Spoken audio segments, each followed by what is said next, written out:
times 30 would get us closest to 63? Ja'Cory? Times 2. Because 30 times 2, Ja'Cory, is 60. So if we know that's our estimate, let's take 28 times 2.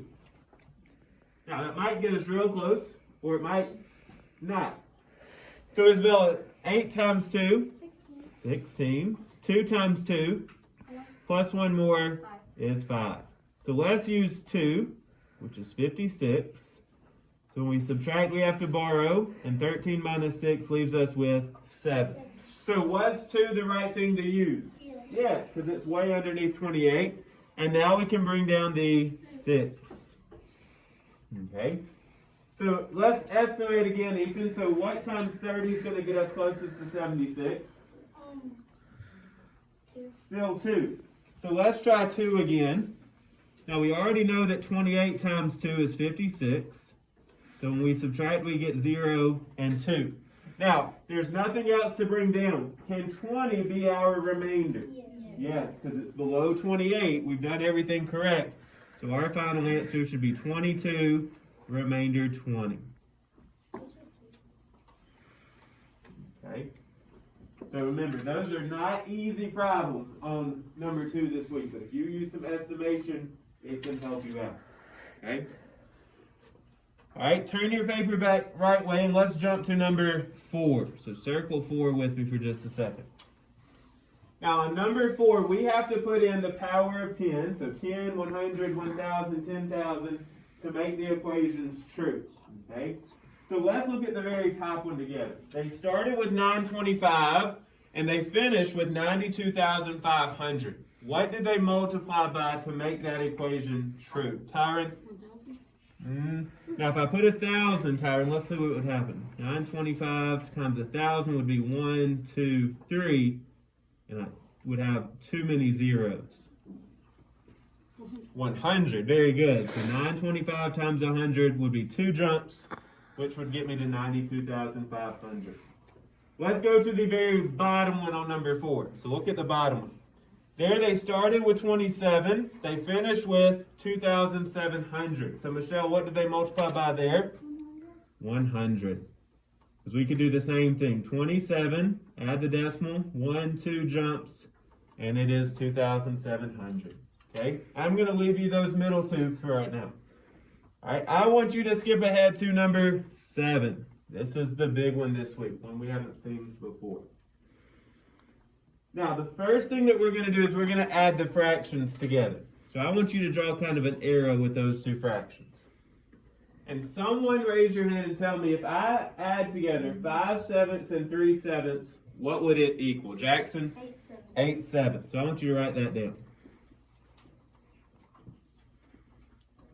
Now, 8/7 is an improper fraction. I don't want it to be improper, so we're going to fix it for you. Your pencil should be moving just like mine.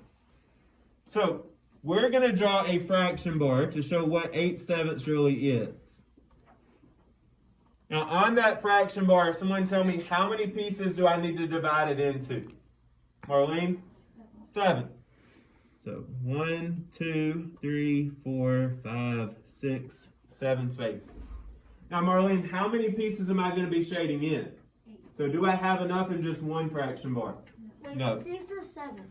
7.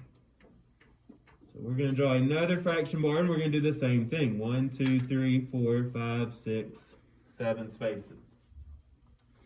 So like Marlene said, we did not have enough with just one fraction bar. So we had to turn it into 2 so we have enough. So now, Isabella, we're going to shade in how many of those? 8. So 1, 2, 3, 4, 5, 6, 7, and 8. Now let's think for just a second. That top one is 7 out of 7. We would call that a what? Who remembers from yesterday? Jackson? A whole. So this is 1. And in the bottom one, there's only 1 colored in. So we would call that what, Marlene? 1/7. So together, that would be 1 and 1/7. Is that our final answer? No, because we had a mixed number to start with. Circle that 6. If you forget about that 6, you're going to miss it. So I need to put that whole together with the other mixed number. So Peyton, our final answer is going to be 7 1/7. Very good. Awesome. Okay.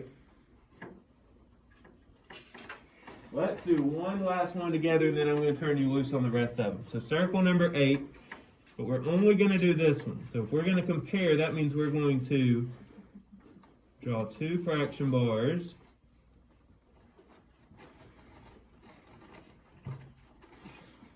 My book is somewhere. All right, on that top fraction bar, cool here, so we're going to make it 3/4. So how many pieces do I need to divide it into? And how many should I color in? 3 of them. So 1, 2, 3. All right, on the bottom one, Madison, I'm going to make it 1/2. So I'm going to divide it into how many pieces? 2. And shade in how many of them? 1. So now we can tell which fraction is bigger. So someone raise your hand and tell me which fraction takes up the most space on this one. Michelle? 3/4. 3/4 comes all the way to here. 1/2 only goes to there. So 3/4 is the greatest. Okay.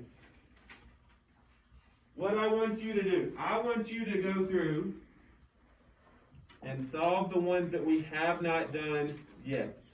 Once that time runs off the board, we're going to check them and make sure we got them right. We're also going to use some dojo points.